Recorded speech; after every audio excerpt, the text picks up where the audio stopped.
السلام علیکم ورحمۃ اللہ وبرکاتہ۔ امید کرتا ہوں کہ آپ لوگ سب خیر و عافیت سے ہوں گے۔ میں انشاءاللہ اس ویڈیو کے اندر یہ بتانے آیا ہوں کہ جو لوگ چھوٹی چھوٹی باتوں پر اپنی رشتہ داری کو توڑ دیتے ہیں، یہ رشتہ داری کا توڑنا کیسا ہے۔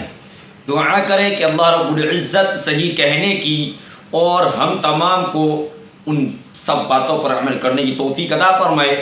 جو حضرات اس چینل پر سب سے پہلے آئے ہیں ان سے میری درخواست یہ ہے کہ وہ اس چینل کو ضرور سبسکرائب کرے تاکہ نئی آنے والی ویڈیو آپ کو سب سے پہلے ملتی رہیں۔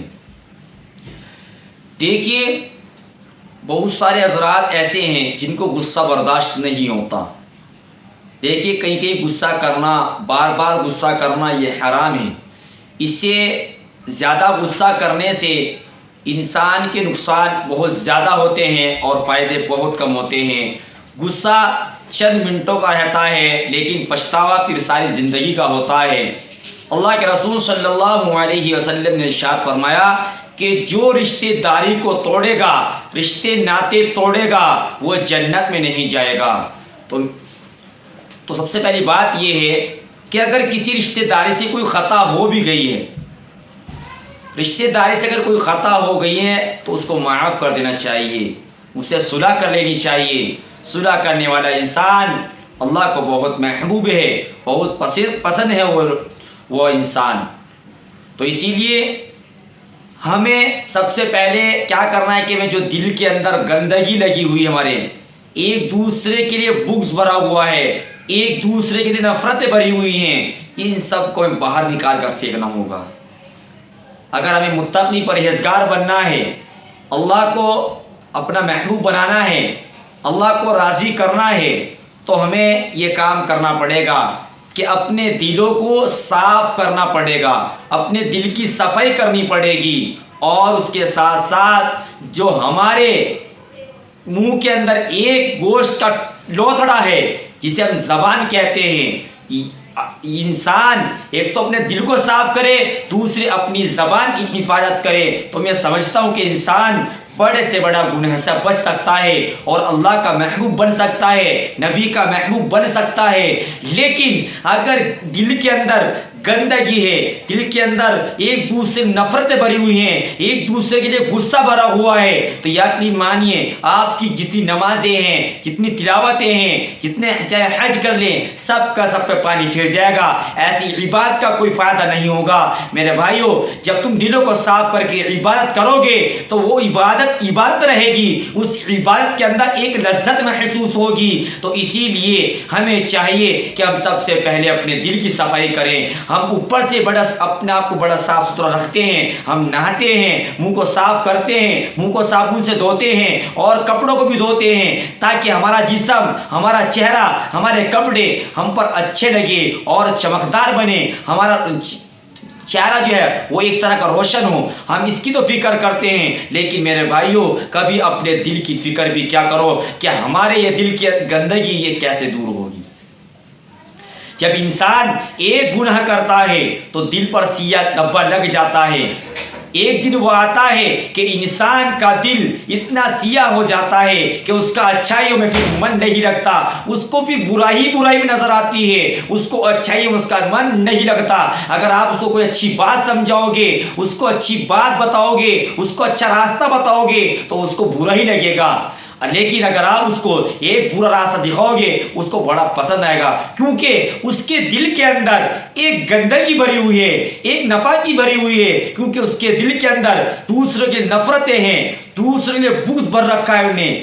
تو اسی لیے میرے بھائیوں ایسے انسان کی مغفرت نہیں ہوگی، اور ایسے ایک انسان اور ہے جو ماں باپ کا نافرمان ہوگا، ایسے انسان کو بھی بخشا نہیں جائے گا، کیونکہ اللہ کے رسول صلی اللہ علیہ وسلم نے ارشاد فرمایا الجنت تحت اقدام الامہات، جنت ماں کے قدموں کے نیچے ہیں۔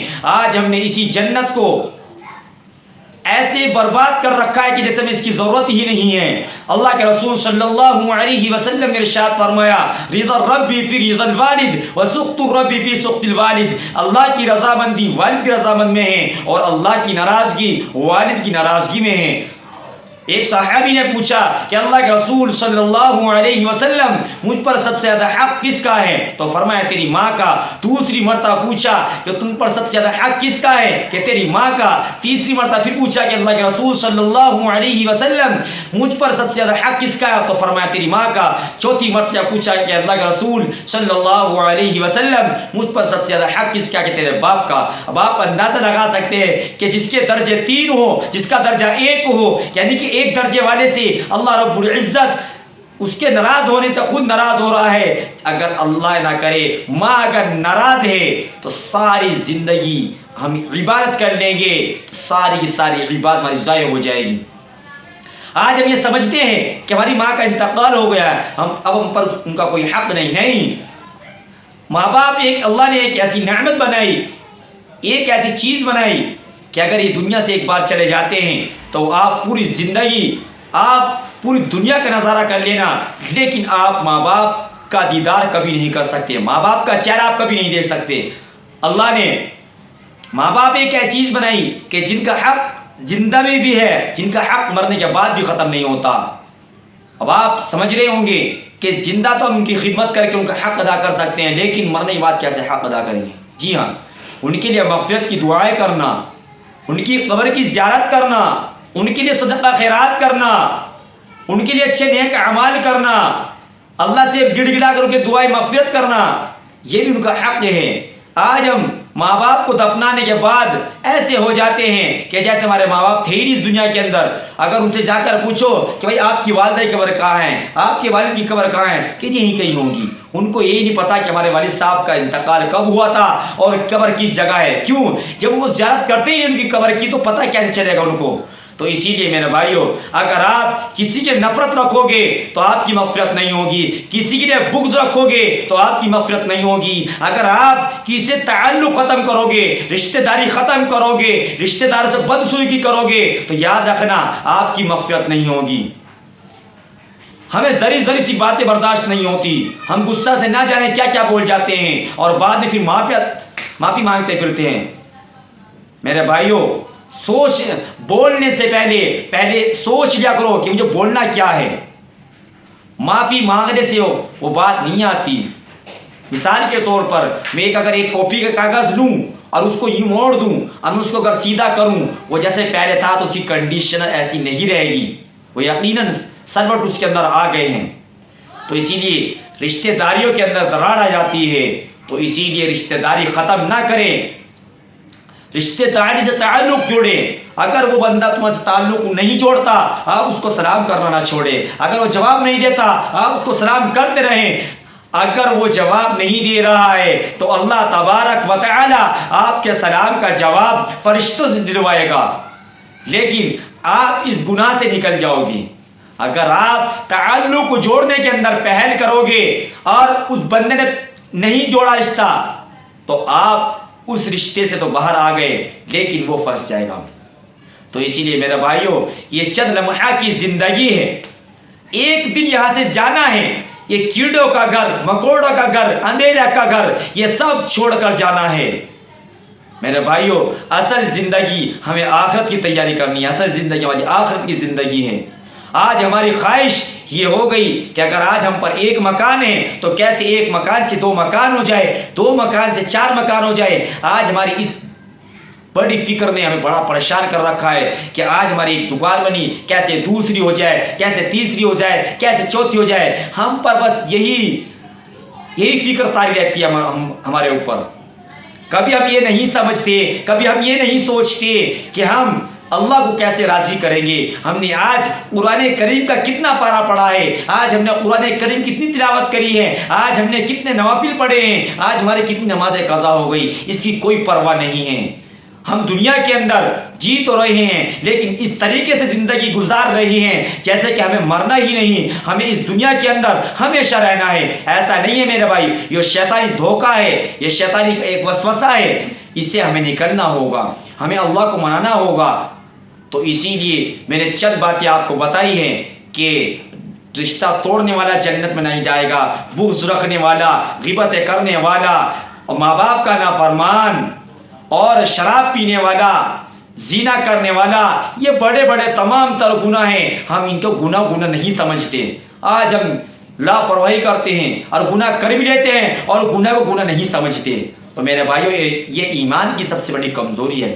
ہمیں سب سے پہلے اپنے ایمان کو بنانا ہوگا، اپنے گھر والوں کی ایمان کی فکر کرنی ہوگی۔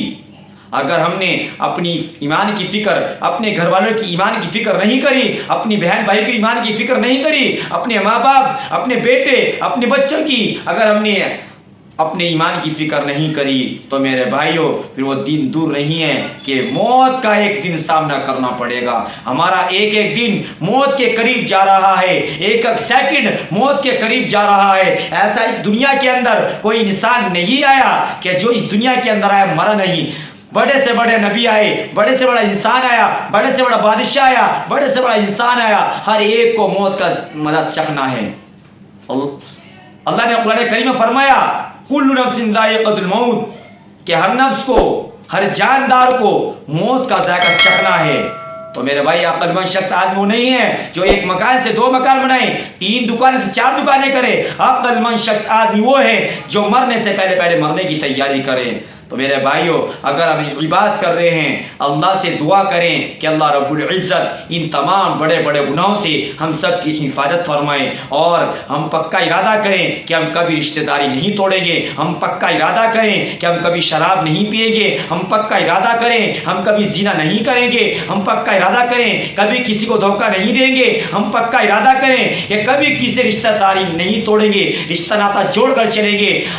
ابھی وقت ہے، آنکھ مچنے سے پہلے وقت ہے اللہ کو منانے کا، اللہ کو راضی کرنے کا، اللہ کے سامنے گڑ گڑانے کا۔ لیکن جس دن یہ آنکھ مچ جائے گی، پھر توبہ کا دروازہ بند ہو جائے گا، اللہ کو راضی کرنے کا دروازہ بند ہو جائے گا۔ تو اسی لیے میرے بھائیوں، ابھی بھی وقت ہے، اپنے رب کو منا لیں، چند آنسو بہا لیں اور ان گناہوں سے خدا کے واسطے باہر آ جائیں۔